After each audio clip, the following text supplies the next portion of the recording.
Today is an important victory for me and for the UN human rights system. But it by no means erases 7 years of detention without charge, in prison, under house arrest, and almost 5 years here in this embassy without sunlight. 7 years without charge, why my children grew up without me. That is not something that I can forgive. It is not something that I can forget.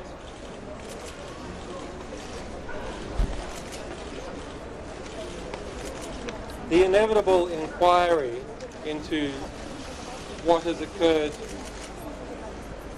in this moment of terrible injustice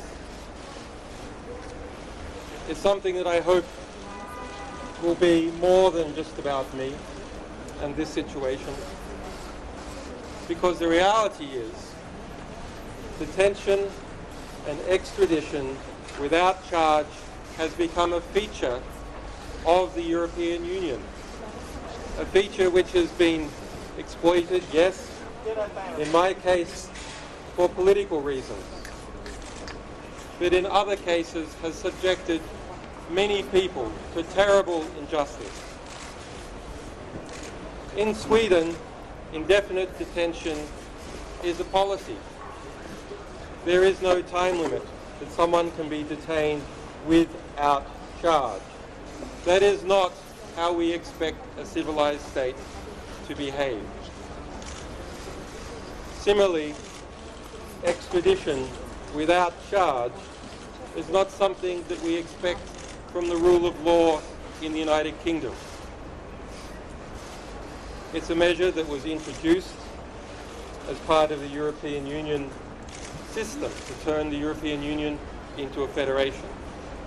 In 2014, in response to my situation and other abuses, the UK government changed the law to prevent further extradition without charge from the UK, but it is still a problem in the rest of the European Union.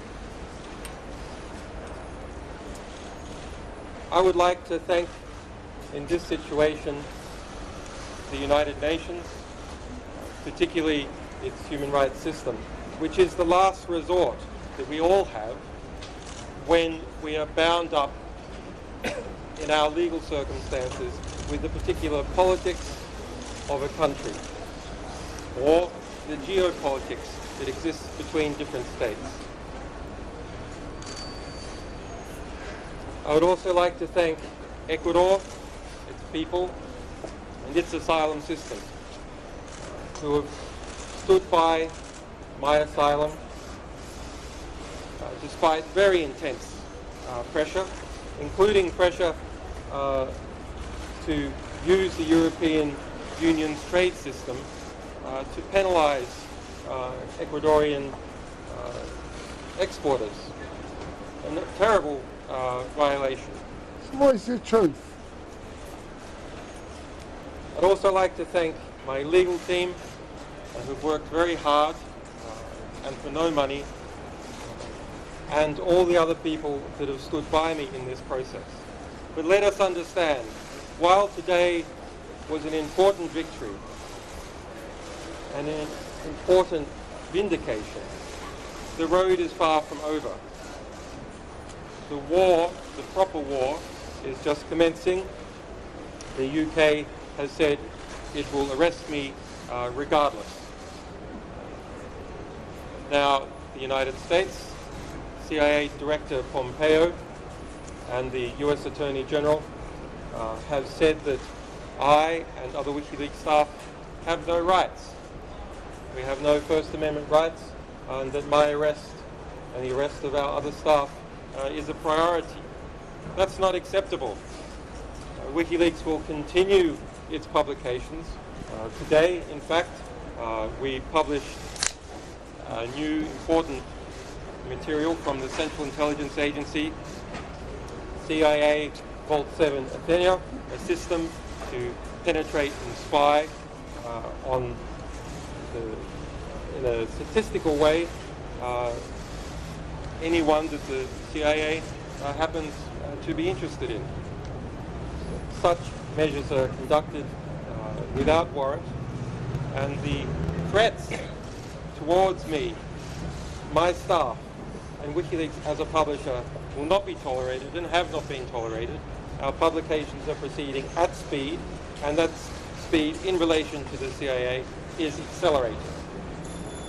Julian, are you going to surrender to your bail here in London? Finally... Can you just tell us the truth, mate? Finally, Stop in relation jumbling it to up. the asylum rights that we all have, we do all have them. The United Kingdom, the European Union, is a party to the 1951 Convention on Refugees.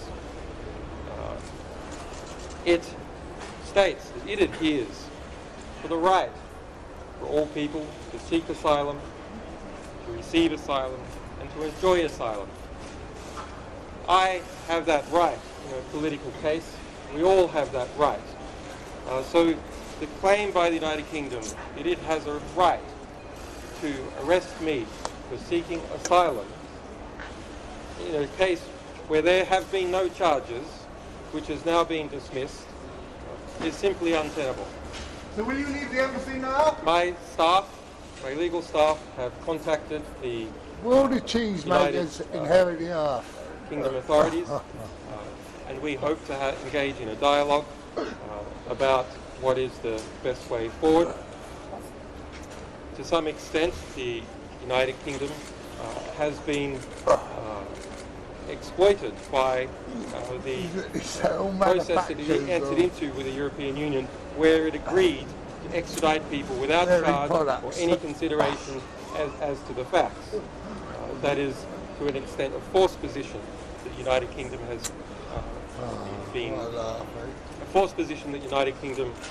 has been put into, and the first part of that is over.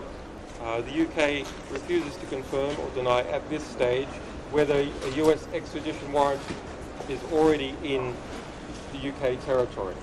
So that's the dialogue that we want to happen. Similarly with the United States, while there have been extremely threatening remarks made, I'm always happy to engage in a dialogue with the Department of Justice about what has occurred.